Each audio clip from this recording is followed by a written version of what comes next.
Thousands of mourners descended on the Iranian city of Tabriz on Tuesday to mourn President Ebrahim Raisi. He was killed in a helicopter crash near the Azerbaijan border on Sunday, along with his foreign minister and 7 others. State TV broadcast images showing many dressed in black, crowding a truck covered in white flowers which carried caskets wrapped in Iran's national flag. Mourners carried posters of Raisi, Foreign Minister Hossein Amir-Abdollahian, and other officials who were killed in the crash. Despite the turnout, some insiders see a stark contrast in public grief compared to past commemorations for the deaths of other senior figures in the Islamic Republic's 45-year history.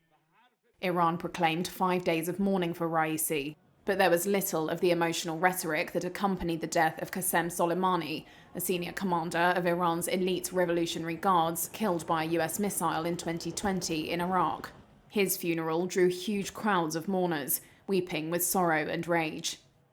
The helicopter crash that killed Raisi also comes at a time of deepening crisis between the clerical leadership and society at large. Major issues range from the tightening of social and political controls to economic hardship. The mood bodes ill for an early presidential election on June 28th.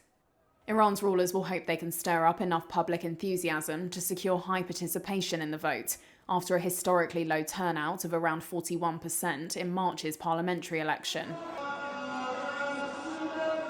Widespread public anger at worsening living standards and pervasive graft may keep many Iranians at home, as well as memories of the handling of nationwide unrest sparked by the death of a young Iranian Kurdish woman in 2022 while in custody.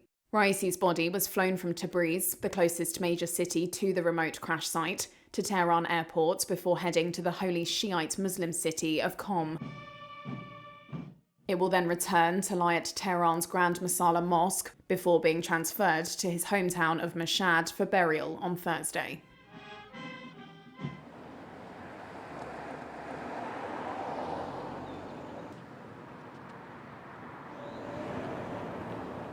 To be quite frank, I'm never the type to be excited or happy about somebody passing, but in this case it's a very different story, especially when it's under a regime where they've been putting a lot of torturing people, putting people under persecution, and I'm yet to be ever to go back to Iran, but I'm hopeful this could open up an opportunity one day.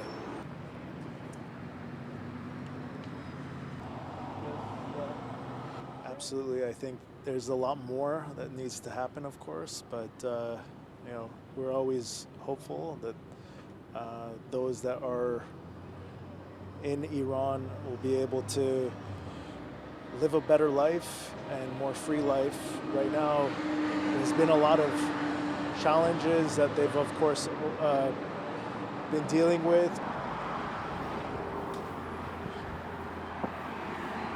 The regime, of course, needs to be changed. That's ultimately what it comes down to, and we're hopeful that this is just one step towards that.